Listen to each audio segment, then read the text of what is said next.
So hey everybody, welcome to our event stage. If you join us from the general channel, thank you so much for joining us. I'm really excited for today's session because we're going to be focusing a little bit on game dev.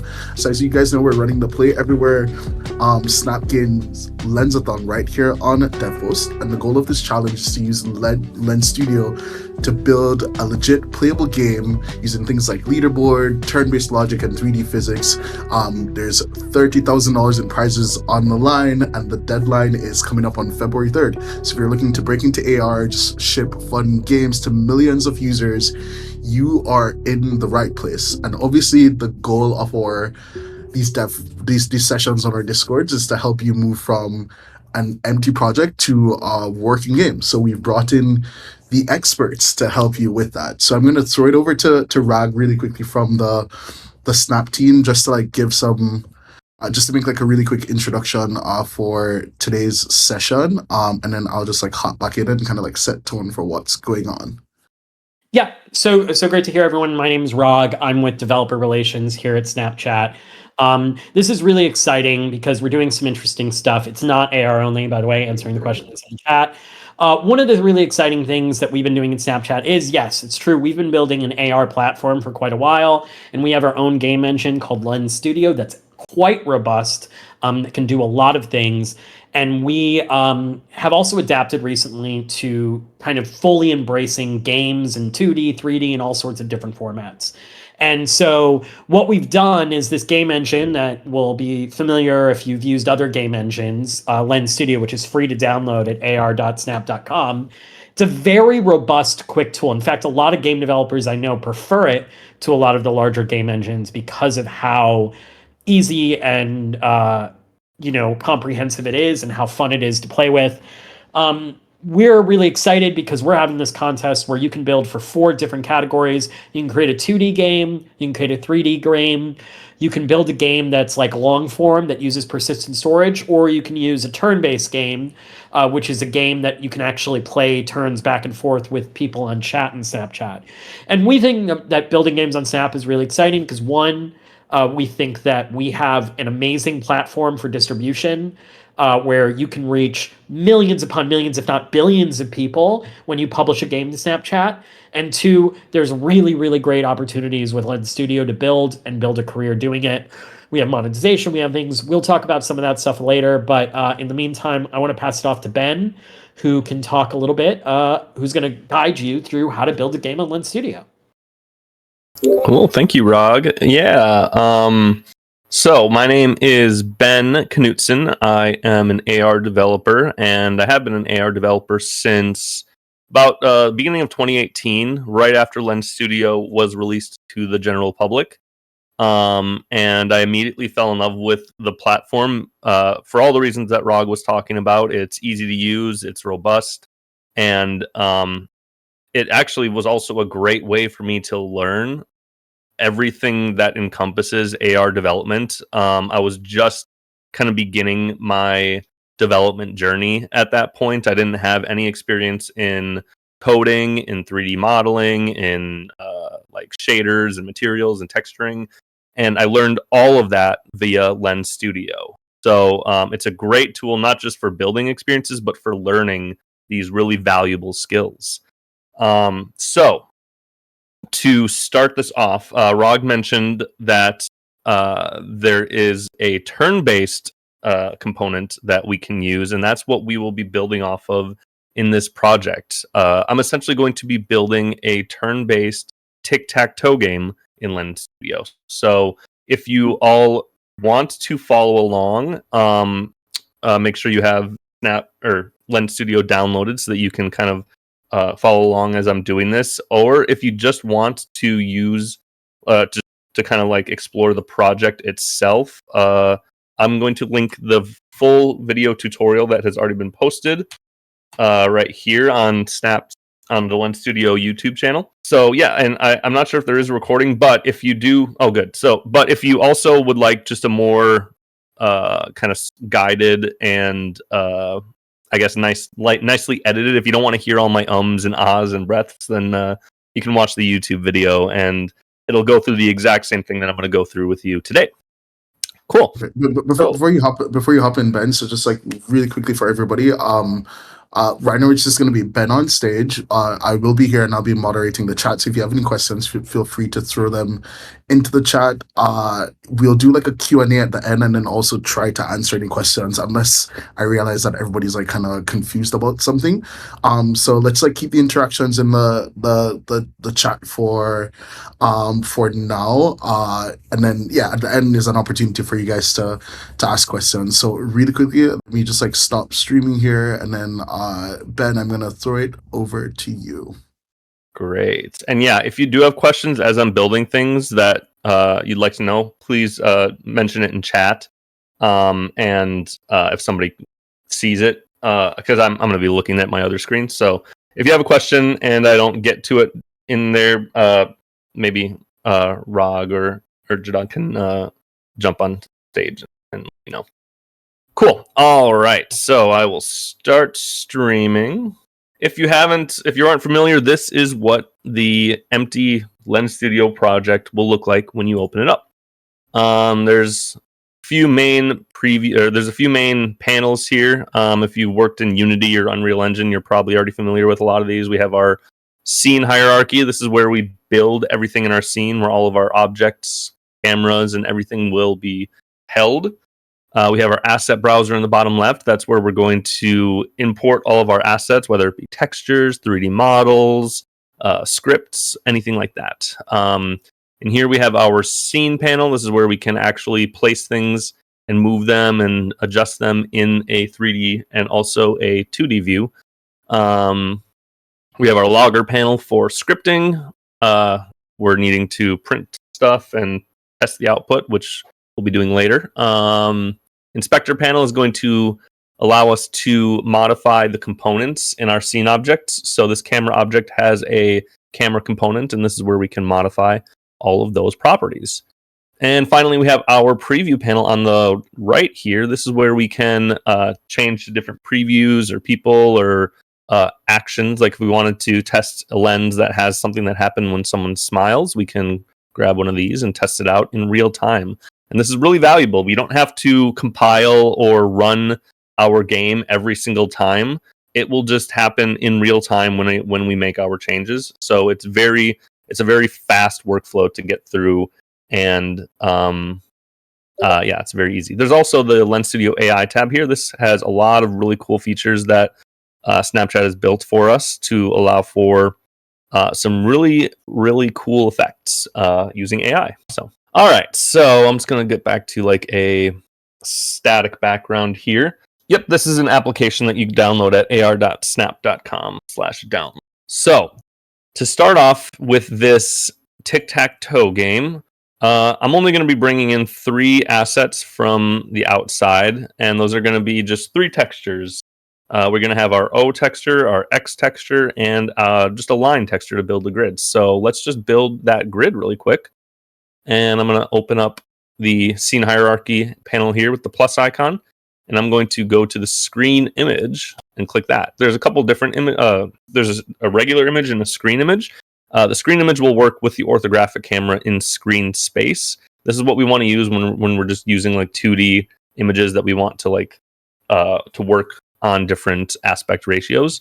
If you want an image to be in like the world space and AR space, then you would just use a regular image. But the only difference between the image and the screen image is the screen transform. So we'll just keep that in mind. So we're going to start by building our grid. I'll just call this grid 1. And I'm going to click on it, and I'm going to add my line texture right here in the texture area. I'm going to double click on the grid so that I can adjust this sizing here a little bit. And as I do, you can see it shrinks down. I can change that by using the stretch mode of fill, like that. It's going to adjust it like that, maybe. Oops. I'm going to try moving it up a little bit like this. And I'm going to turn on this little enable snapping up here. This is just a little magnet icon so that things will snap into like the main areas on the screen. So I'm going to try and snap this on the center and a little bit off to the left. And then I'm going to duplicate this by hitting Control or Command D. I'm going to move this over to the right a little bit, try and get it as centered or off-centered as possible. Do this again, rotate this 90 degrees, and then center this up here like that. And one more time, right here. And this might be all a little bit like off-center, not, it doesn't look perfect, but we can fix that in a little bit. I'm gonna actually maybe change the preview so that, yeah, that looks a little bit better. Okay. All right. So then next, what I want to do is create the tappable areas that people will be able to like tap each grid space to have it do something in our script. So what I'll do is create a screen image, another one. I'm just going to call this X. I'm going to try and get this down to match this area here, like so. Maybe I'll adjust these a little bit more because this doesn't look that great. If we have this ruler view open here, this will help us kind of center everything a little bit better. And let's see, so we have it centered here, and I'm going to try and maybe get it like to be around negative 0.5 off the end here. Actually, no, maybe like 0.75, like that. That's about right. And then this one will be a little bit that up here, and that. Well, yeah, sometimes it's a little bit hard to get it completely perfect, but as we build out these grid spaces, it'll be a little bit easier. So I'm just going to actually call this the background, and I'm going to create a new screen region. This is just going to kind of act as a parent object for everything. I'm just going to call this grid, and I'm going to create a new screen image in this grid. I'll just call this grid. Actually, this is going to be the actual grid. These are just the background pieces. Maybe I'll just rename all these to be just for a little bit of clarity in our naming convention here. Okay. So now let's get this going here. So this grid is going to go up here. We want this tappable area to kind of be matching like the open space here, but big enough so that people can also easily tap it. This is what's going to be tappable for us. And in order to make it tappable, in the inspector panel, I'm going to add a interaction component. That's going to allow us to actually tap this and have something happen in our script. So it's going to ask us for the camera that we're using, which is going to be the orthographic camera. So I'm going to drag that in here. And then the mesh visual is just going to be the mesh that we are tapping, which is just grid image, just like that. So from here, then what I'm going to do is duplicate this, move it over here to this grid spot. And now this is where I can probably start adjusting this a little bit better to match up with everything. So maybe now I can take this one and move this a little bit this way. That. All right. Grid 3 here is going to go up here. Grid 4 down here. And again, just going to adjust as I go here. So this one is going to go down a little bit. Got a little bit of error here. I'm just going to... Sometimes if you get an error on the 2D scene, it's best just to drag it out, remove it, and then double click to reopen it so that you can keep editing. Just a quick little tip that I've found that helps. All right, let's continue. So new grade space right here.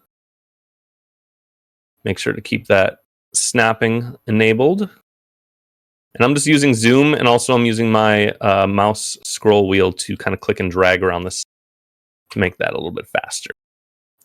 Okay, gonna drag that here. Duplicate a few more times.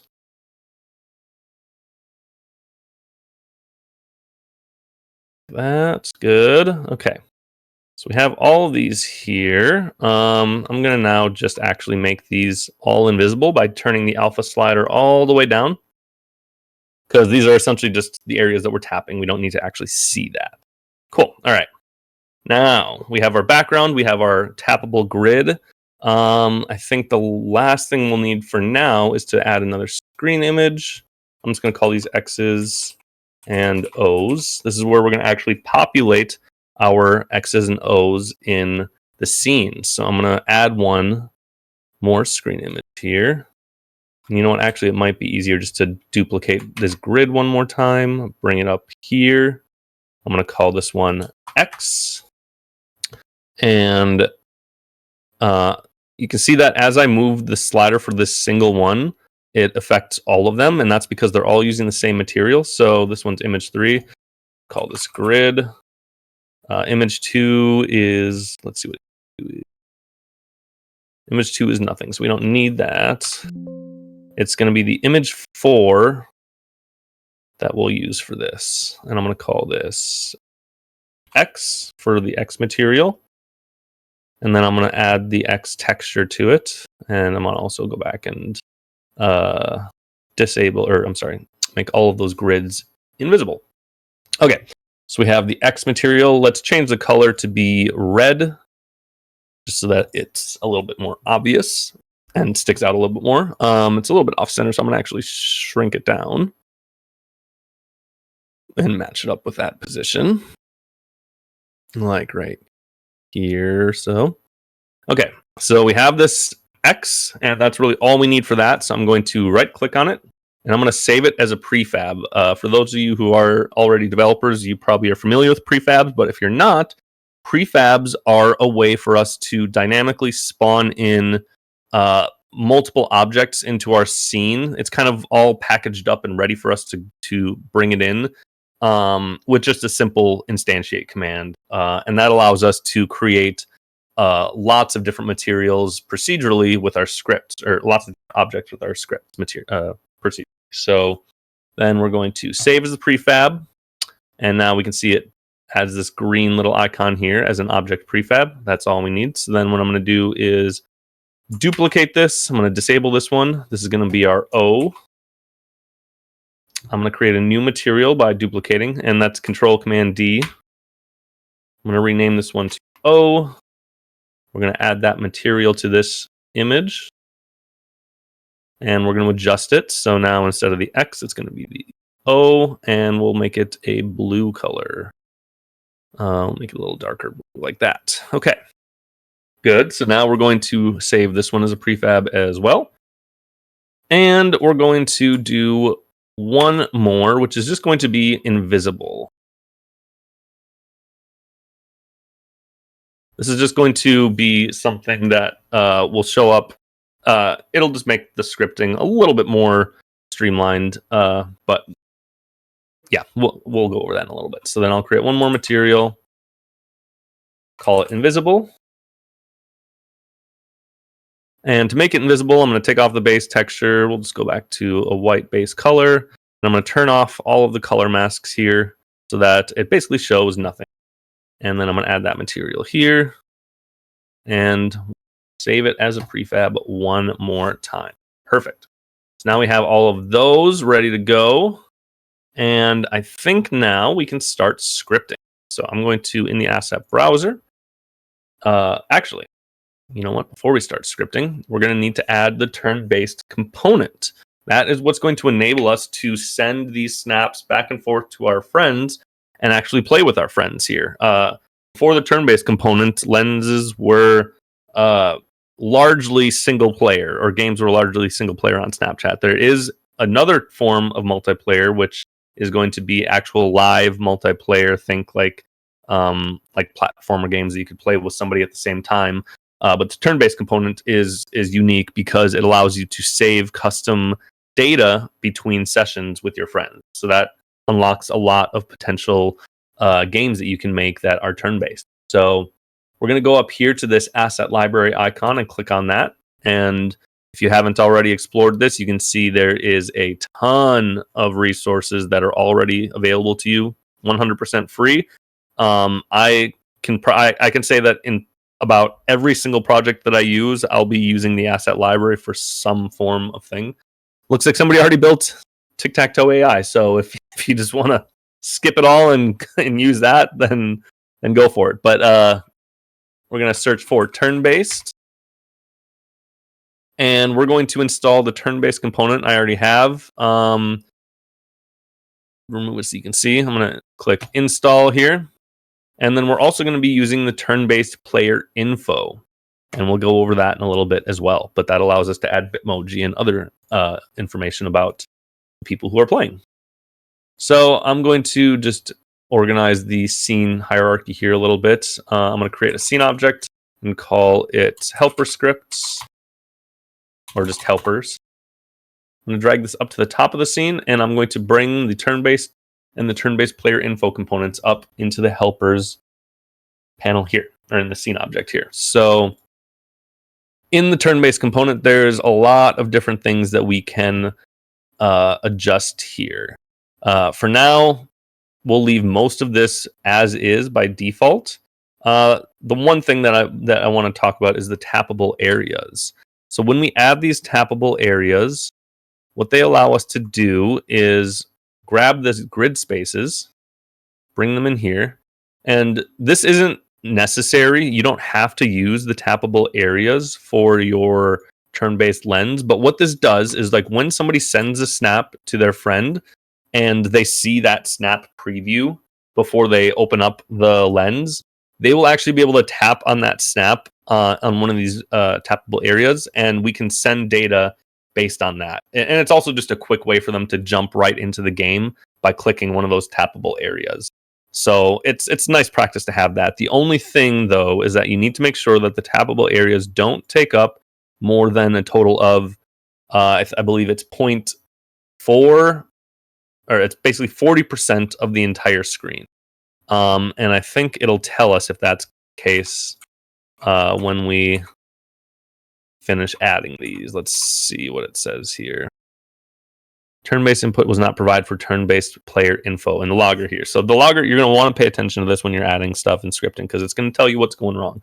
Right now it's saying that in the turn-based player info, the turn-based component is not selected. So we just need to grab the turn-based, drag it in here. I'm going to clear this and refresh. Up here on the top right, this little restart icon is how we refresh our lens. And it looks like that error is gone. It's just giving us a warning about this Bitmoji 3D. So I'm going to disable that for now so that we don't keep getting that error. Good. Okay, no errors. We're good to continue. We have our turn-based player info. So now I'm going to add a script. And Lens Studio is capable of scripting with both JavaScript and TypeScript. So if you're familiar with either of those, then you are already ahead of the pack. I'll just call this game controller, and then I'm going to drag that into the scene hierarchy here. I'll double click the game controller, and we can script directly inside Lens Studio. I know that a lot of you probably use VS Code or some other form of a external editor, and you can keep doing that. It works the same way, especially like you can just save in the external editor and it'll save in here. But I prefer using the script editor inside Lens Studio because they have a lot of autocomplete functionality, and it's just faster and more streamlined. So first things we will need to do, and Raag, if you see, I'm going to be pulling up my script here just for reference, so I'm not going to see the chat. So if there's anything that you need me to answer, just hop into the stage and let me know. Okay, so we need to input a few things into our script and make them accessible. So to do that, we're going to use the input command. I'm going to input a components.script components, and that's going to be our turn-based. So let's grab that. You can see after I saved the script, and to save a script, all you need to do is when you're inside the text editor, you do Control or Command S. You can see that it's unsaved changes right now with this little blue circle. If I hit Control or Command S, it's going to turn into an X, meaning that that script has been saved and the updates have been changed. So now that it's saved, we can add that turn-based script here, and that's ready to go. Let's also add an array of our object prefabs that will be spawning in. So we're going to do input asset.object prefab, and that's going to be the XO. And to make it an array, I'm just going to add the square brackets after that declaration, and then I'm just going to call it XO. And now we can add these in here. That's going to start, I think, invisible, and then we're going to do X and then O. Cool. Okay. So let's talk a little bit about the logic flow of this tic-tac-toe game and how we can get it going. I'm just going to pull up the video screenshots because that has a good diagram of how this will work. This logic flow will work. So here's how it starts. We have the lens opens up, and then we start by loading all of our tic-tac-toe game data. That means if there's already, some X's and O's that are spawned in, we need to check that and then spawn them in correctly when the user opens it. So this is how we can save the data between turns. Then after that, the current player can either tap a grid space that is already occupied or an unoccupied space. And depending on what that is, if it's an occupied space, nothing should happen because they shouldn't be able to do anything. If it is unoccupied, that means they can place something. So we will then move down to populating that space with either the X or the O, depending on which player it is. And then we're going to save that game data so that when it loads the next time, that spot will populate. Then finally, after it's done, we're just going to check if the game is over. And if it is, we're going to load our game over objects.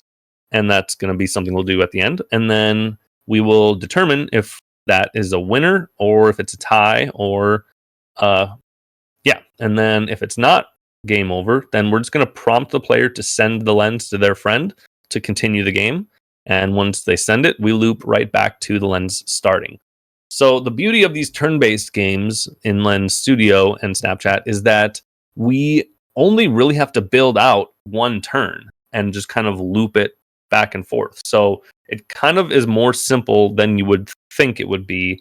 Instead of needing to build the entire game, you just build a single turn and act, and then depending on which player is playing, you change things. So let's start by getting that stuff populated on the first turn. So the first thing we need to do is we need to get all the data that is required to make this work. So let's start by creating an event or a trigger that will happen when the turn is started. And just for your reference, if you're wanting to go into the documentation of the turn-based component, or really any component, what you can do is click on this little README, this little eye icon up here.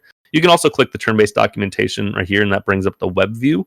But you can also do it directly in Lens Studio by clicking this eye, and that'll open up the documentation here in a Markdown reader. So it's very easy to look up API and any other kind of documentation directly in Lens Studio.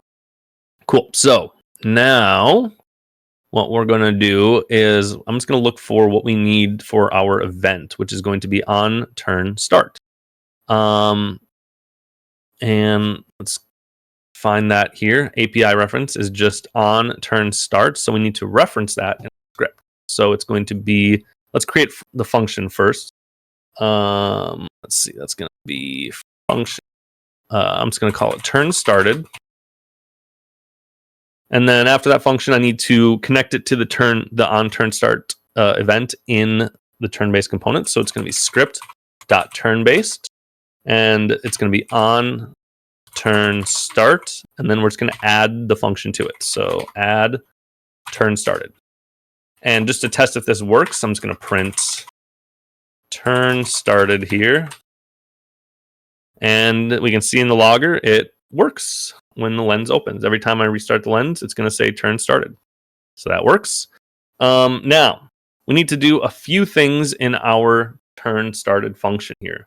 First thing we need to do is we need to get our players. So I'm going to create a function for that. We're going to need to get the current turn. So I'll do that. And then we need to get the whole grid here. So we're going to do that. And for these, we're going to need to create asynchronous functions. If you're not familiar with asynchronous functions, These are required for promises, and a promise is essentially a way for us to communicate with the backend server. Because it's not instantaneous, it needs to wait. That variable needs to wait until it's retrieved from the server. So the promise is essentially saying, hey, I promise I'm going to send this back to you, and wait for it. And that's how we're going to need to do this here. It's going to be a little bit different than just setting a variable like we normally would. But it's just a little bit of extra typing. It's not going to be too much different than the way we would normally do things. So we're going to create an async function. I'm going to call this get players. And in here, we need to set a couple variables. So we're going to need to know which the current player is. And we're going to need to know which one the other player is. And these are just going to be an index of 0 or 1, depending on who is playing. So in here, we're going to do current player equals, and this is where we're going to need to have it wait. And that's just going to be done by typing await before we set our variable. So it's going to be script.turn-based, and then we need to go back into this markdown reader, and we're going to look for this. We're going to need to get the current user index and getting the other user index. And this is where it tells you that it's a promise, and you need to use the asynchronous function. So turn-based dot get current player index, or sorry, get current user index. And then the other player equals await dot script. Awaits script dot turn based dot get other user index. And we can test this out here. So I'm going to do just a print statement that says print the current player. We'll also do current player, and then add that in here. I'm going to comment these out just so that I can test these without getting an error. Well, actually, I can just create these. It's going to create the empty functions. Async get current turn. Function. Async function. Get grid. Okay. So now when I save this, turn started, and it's also saying current player is 0. And how we test going from turn to turn is pretty simple. In the preview panel here, you'll probably see it with no simulation, so you won't see the Snap UI. But if you go into the simulation down here and you change it to one of these phone types, I'm going to just use the iPhone 14 Pro. Now we have the Snap UI, and we can click the Snap button here. This is where somebody would take the snap. I'm going to click this. It's going to have, again, just like the preview of what it would look like after somebody takes a snap. And then we can click the X here to exit out of that. And what that's going to do is save that data and then send it to the next person. So now we can see the turn started, but now current player is 1, or an index of 1, which means it's player 2. So that works. If I do it one more time, it's going to go back to 0. Good. And we are getting an error here from the turn base that just says the incomplete data. So that's okay though. We haven't done any of that yet. So cool. We have the players. We can also check the other player, but yeah, we might as well. Here, I'm just going to print this. This is going to be other player, and this is player here. Current player is 0, other player is 1. Good, that works. All right, get current turn. Let's go back into our API here and look. We need to get get turn count, another promise. So this is just going to be another variable called current turn. And current turn current turn equals awaits script dot turn base dot get turn count. And again, we'll just print turn count and then current turn. Turn, good. Let's see, we are at turn count of 2. That's because we've been doing this a couple times. Now it's turn count 3. That's good. If we wanted to reset back to like the very beginning, if we click on this gear icon up here, we can go all the way down here and just clear the turn-based state. And now you can see we're at turn count 0, current player 0, other player 1. So we restarted back to the beginning.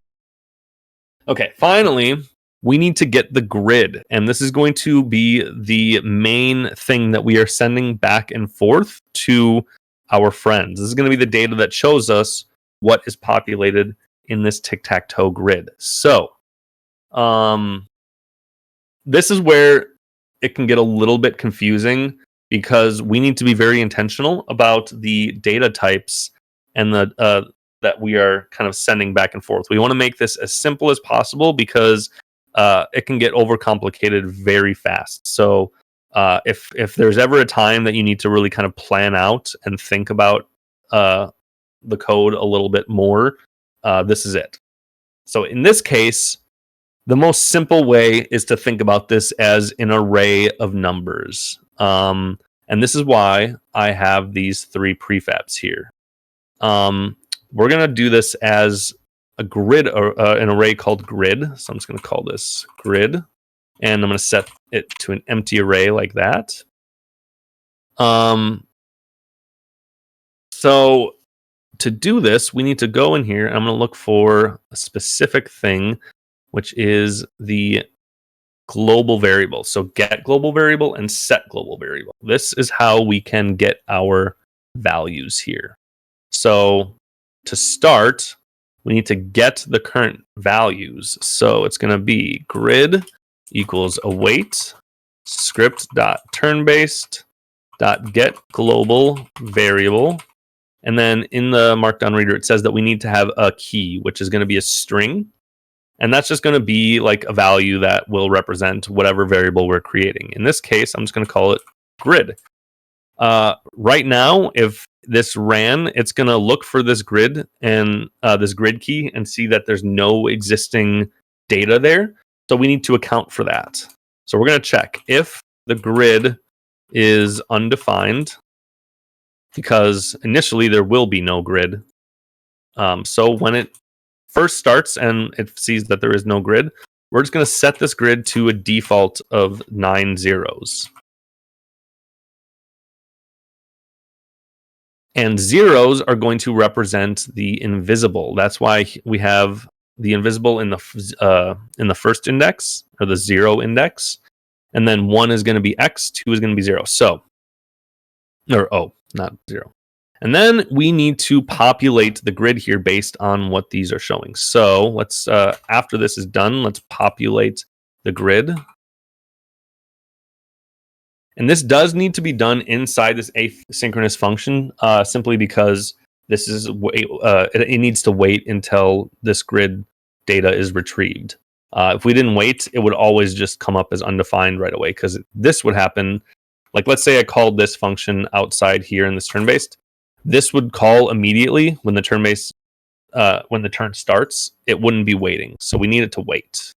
So I'm just going to go back, put it right there. All right, so here's our populate grid function. Okay, so what we need to do is we need to loop through our grid and determine what needs to be spawned there. So let's just do, we're going to do a for loop. So we're going to do for variable I equals 0. I is less than the length of the grid. So grid.length, and then I plus plus. And then let's get a reference to the object that we are going to be instantiating. So we're essentially just going to be instantiating the values in this array based on what the grid says here. So we're just going to do variable new object, and I'm going to do script.xo, and then this is where we're going to find the values. So it's going to be grid and index of I. So we're just basically grabbing these values here, and then we're going to instantiate. That's going to spawn it in, and that's going to be spawned into a parent. So this is where will spawn it. Is this X and O's? So we need to add a reference to that up here. I'm going to add a couple references. Input scene object grid parent, and then input scene object spawn parent. And let's add these in here. So the grid parent is going to be this frame region or screen region, and then this is going to be our spawn parent for that one. So okay. So now inside there, we're just going to specify what it's going to spawn under, which is going to be our spawn parent. So script.spawn parent. Okay, so we have spawned it in, but it's probably not in the correct space. So we need to get those positions of each of these spots in the grid and set those. So to do that, we need to create a function to kind of get all of these grid positions as values.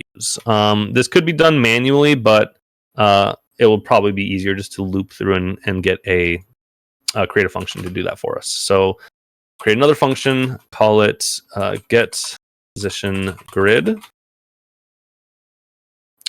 We're going to need to create another array here called positions.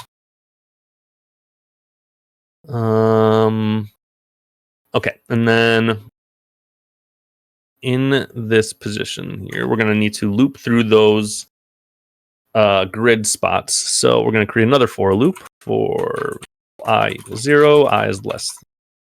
This time it's going to be the grid parent. So script.grid parent. And then we're going to get the amount of children that are in this parent object. So .get children count. And then I++. Now in here, we need to just get a new variable called position or just pose. And we're going to do script.gridParent. We're going to need to reference the correct child. So it's going to be .getChild. Oops, this needs to be properly punctuated. An index of I. So it's going to loop through every single child, and we're going to reference that. Then we need to get the components. We need to specifically get the screen transform component because that's going to tell us where its position is in the screen space. So we're going to get the screen transform component, which is component.screen transform. This is going to be a little bit of a long command line here. So I'm just going to open this up. And finally, we're going to get the anchors. That's going to allow us to grab the actual position. So anchors.get center. And then we're going to push the array of positions, or we're going to add this to the array of positions. So it's going to be positions dot push, and it's just going to be that position there. So we have that. If this works, let's test this out. It should just give us let's actually just print all of these out. So print positions. And I'm going to call this one up here before anything else. So get position grid. Now let's see. Yep, this is giving us an array of x and y vector or xy vectors. So that's perfect. That's going to give us exactly what we need. Now, back to our populate grid function. Now we know where the position of each of these objects are, so we can now set them. So let's get our transform of the new object that we've created. So I'm just going to call this variable transform. We're going to set it to the new object .get component. And this is going to be our screen transform again. So component.screen transform. Now we need to anchor that object to the correct position. So we're going to do transform.anchors.set center this time. And now we're just going to set it to the position array at the correct index of I. And let's see, where would that happen? Okay, so that happens here. So if this is all working correctly, if I start changing values in here from 0 to 1 or 2 and save, Yeah. So now it's going to be putting these in the correct spot. This one is going to represent an X at the third spot, which is right here. This 2 represents an O at the fourth spot. So that is perfect. It's working exactly as we want it to. The only thing we need to do with the populate grid function here is make sure that we clear out the existing array before we add new stuff in here. Otherwise, we're going to have stuff overlapping on top of each other. So I'm just going to create a new function, call it clear array. And we're just going to remove all the previously spawned stuff here. So it's going to loop once more for variable I equals 0. Checking here that I haven't paused or anything. Good. Everything's still going good. All right. So I equals 0. I is less than the let's see. Right. One more thing for the populate grid function here. After we've set this, we need to actually populate an array of our XOs. So I'm just going to create another grid or another array here. Call it XO array. Set that equals 0. And then in our populate grid, we're just going to be adding that new object to the array. So XO array.push. And then we're going to push in that new object. So now we can reference this. And in this, now we need to go through our XO array, the full length of it. And we're just going to destroy everything. So XO array at an index of I dot destroy. And once we've destroyed every single object outside of the loop, we're going to just clear that array. So XO array is back to an empty array. And then finally, in our populate grid function, before we do anything, we're just going to clear the array. So now we can keep doing this, and we can keep, clicking and like adding stuff, and it's not going to overlap with each other. So perfect. I'm going to pause right here and see if there's any questions specifically about what I've been talking about. If anybody has any wondering, or if I didn't cover anything clearly.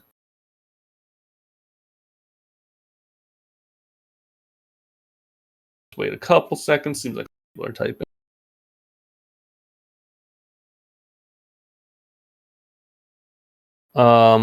Wondering how to use the API. So the API is going to help us reference the specific functions, methods, properties that we need. This is kind of, think about the AI as kind of like the research you need to do before you start coding something. I have the Lens Studio API as a bookmark because that's another thing that I will always open up every time I'm developing something. Because there's so many things in the API that nobody could know every single thing in the API like 100%. So just having it as a reference is always going to be helpful. How do you how do you test turn effects without publishing? Yeah. So you can test them by pushing the lens to your phone. And when you send, what you have to do essentially is send the lens to yourself and then open up the lens and then keep trying. So it will recognize this. You won't be able to like publish it as hidden and then try it out. What you'll need to do is push it to your device, send the lens to yourself, and kind of play against yourself. That's the way to test it on the device and not on that. So yeah. I wonder if I can add some. Raag, can I bring you up here? No. Yeah, we need to get Raag up on stage if y'all are there.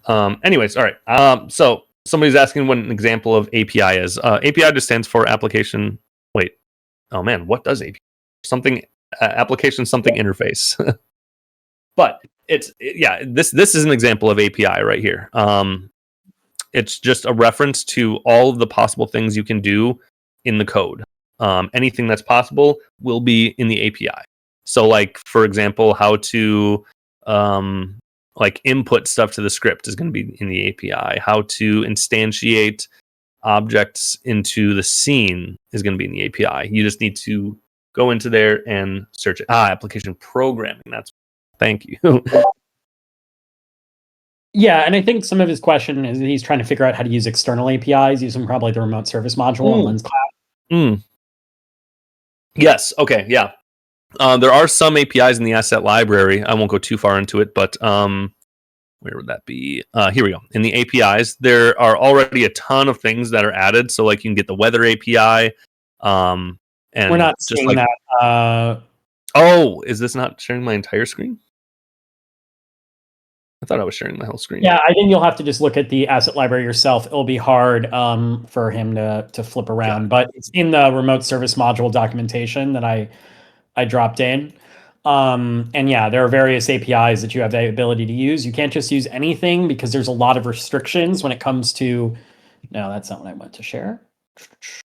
Delete. There's a lot of restrictions given just the fact that you're suddenly publishing to Snapchat with millions and millions and millions of people. So there's a lot of safety things that have to be in place, but there's some options you have. Yes. Cool.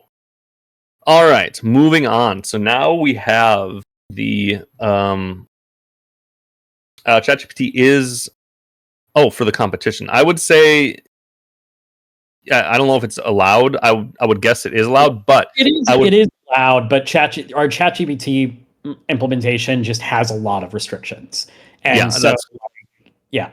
It would be very careful about using it because there's so many ways to break the safety mechanisms that we need on it that a lot of people don't love using it, and I'm just being honest with that. But there are some definite things that you can do with it if you make sure that it's like kind of closed minded, it's closed in the conditions, and there's information in the documentation about how to potentially use it. And also one more thing is that because of all those things that Raag mentioned, the lens won't be promoted outside at all. Like it won't show up in the Lens Explorer. It won't show up in the carousel. The only way people would be able to see your lens is if you sent it directly to them. So just keep that in mind if you wanted to get something out there to the public. That's not going to be the easiest way to do it. So yeah. Anyway, lose distribution on it if you step outside the rules of the lens. Yep, cool.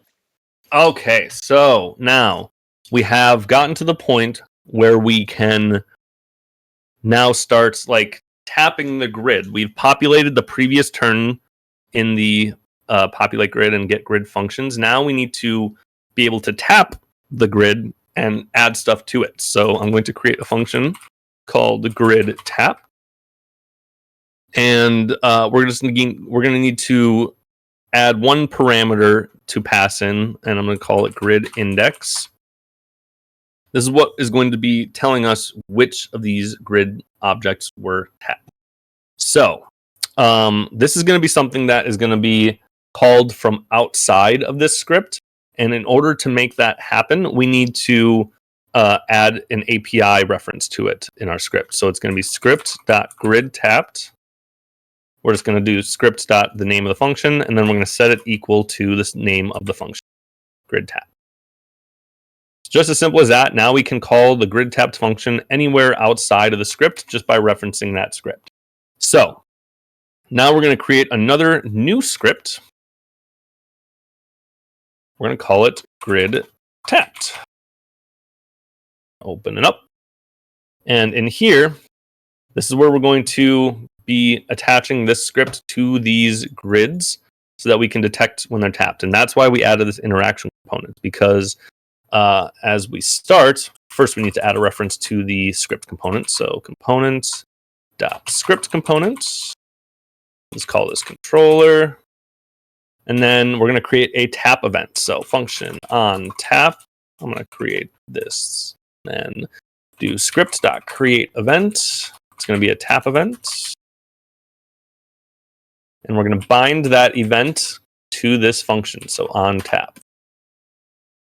Normally, if we have a tap function or any kind of touch event happening, it'll happen whenever you tap anywhere on the screen. But if we attach a script with a tap event to something with an interaction component, it'll only fire when it's tapping that mesh. That's why it's asking for this mesh reference. So in here, we're going to do a script. We're going to call that grid tap scripts.controller.grid tap. And that's where we're going to pass in the index of that. So we just need to quickly figure out which one is being tapped. From here, I'm just going to actually save this, and we're going to test it. So I'm just going to print grid tapped. Save this, and I'm going to highlight all of these grids, and I'm going to drag in the grid tapped function in the inspector. And now you can see in all of these highlighted, it's also asking for the controller reference. So I'm going to add the game controller. And now, when I tap outside of the script, or I'm sorry, outside of the grid, nothing happens. But when I tap the grid here, nothing still happens. Why is that? Let's see. Grid 4. Let me just do a quick little debug here.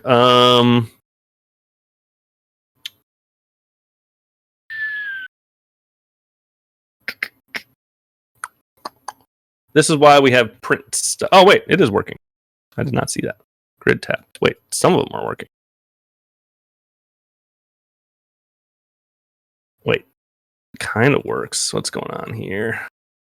Let me go back into this scene and look.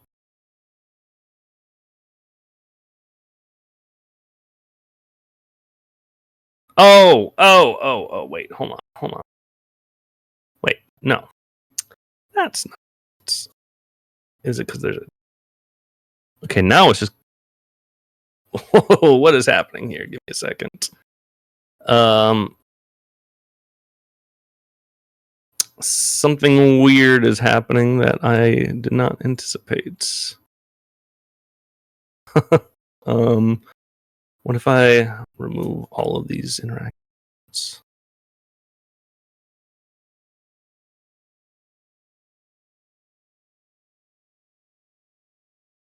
Okay, yeah. Okay. Let's just add those back in here. Grid 1, grid 2. Okay, this is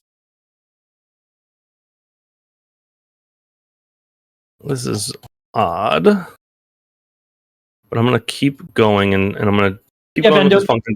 To fix everything here. You have your YouTube version of the tutorial as well that we've shared. So most important thing is just to kind of get towards the end. Yeah. All right. So we're gonna do this function called getGridIndex. And all this function is going to be doing here is checking the names of these grids and trying to match them up based on that. So what we're going to do is first we're going to get the parent object. So it's going to be variable parent, set it equal to script.getSceneObject.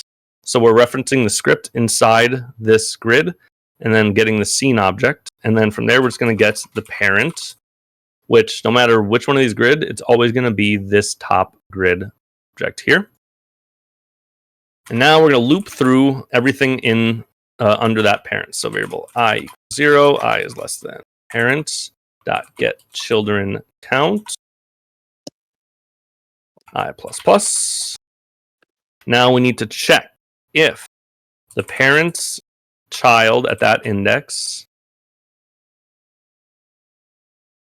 if the name of that object equals exactly the current object's, so script.getSceneObject, current object's name, we're going to return its index, which is just going to be I.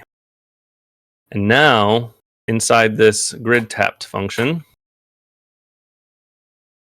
we're going to just call the getGridIndex function here. So, theoretically, when we tap something, it's going to give us an index.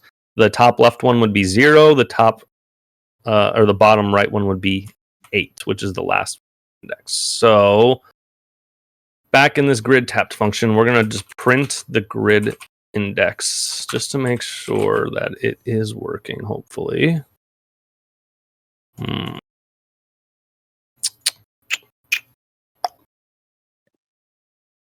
Oopsies. Okay. There's definitely something that I'm missing here. That I do need to figure out before because if we can't test the tapping, then this is just not going to work.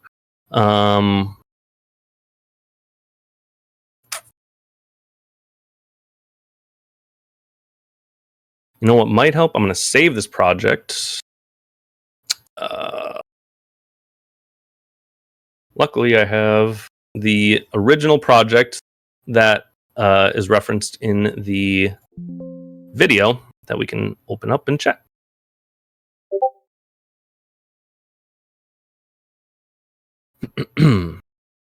Grid.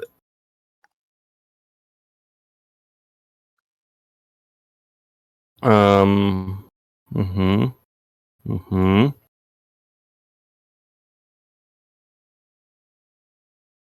Uh-huh.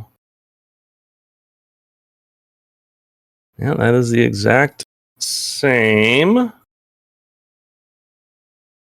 Okay.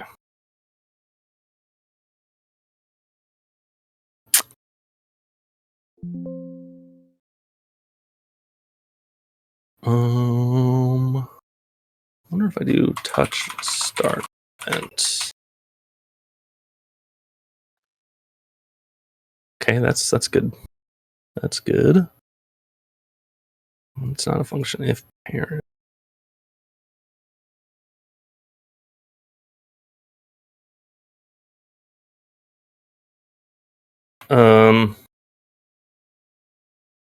Now why would that happen?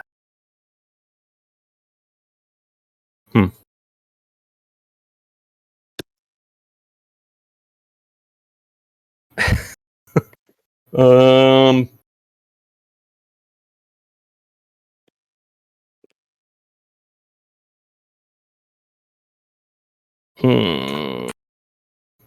Sorry, y'all. I'm not sure why this is child. Oh, wait. Script.get. And don't feel pressured to get it all working here. If we got it. We're good. We're good. Feel pressure. No pressure. All right. So there, I just swapped the tap event for a touch start event. Basically the same thing. As soon as a touch is detected, the function will run. So now, what I'm doing is I'm printing the grid index. So the top left is going to be 0. I'm just going to go through 1, 2, 3, 4, 5, 6, 7, 8. So now we have a reference to each individual grid, and that's exactly what we need to be able to populate stuff in there. So now, in the grid tapped function, I'm just going to comment this out. The first thing we need to do is make sure that if we think back on the logic flow that we had, we need to make sure that the person isn't tapping an existing function, like there's already an X or an O there. So the first thing we're going to do is check if the grid at this grid index, it doesn't equal 0, which means it's either an X or an O. It's not invisible. So if it doesn't equal 0, if it's already occupied, we're just going to return the function and stop right there, and nothing will happen. So that's just going to be an easy way to prevent people from overlapping stuff. Now, we need to set the grid value to the appropriate player, whether it's an X or an O. So the grid at this grid index is going to equal the current player plus 1. Where I'm adding the plus 1 just because we have the X as the 1 index and O as the 2, so we just need to offset it by 1. So first player would be a value of 1, second player would be a value of 2 in here. So that's good.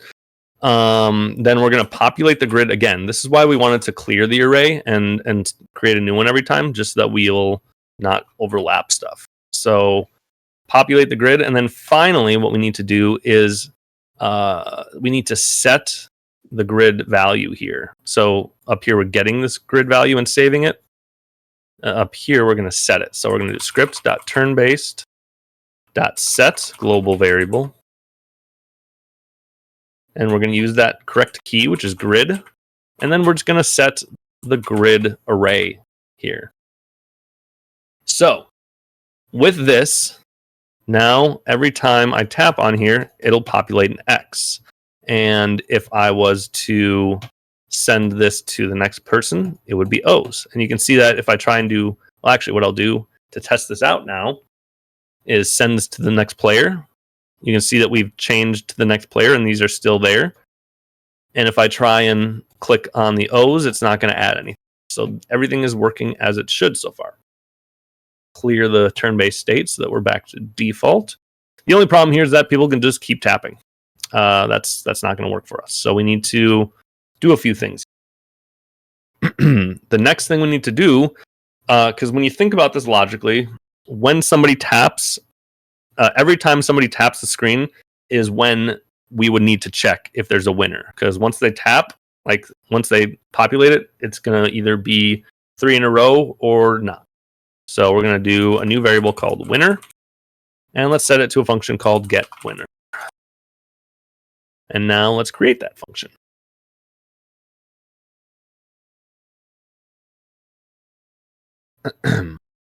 We are way over time, aren't we? I just realized what time it was. Sorry, guys.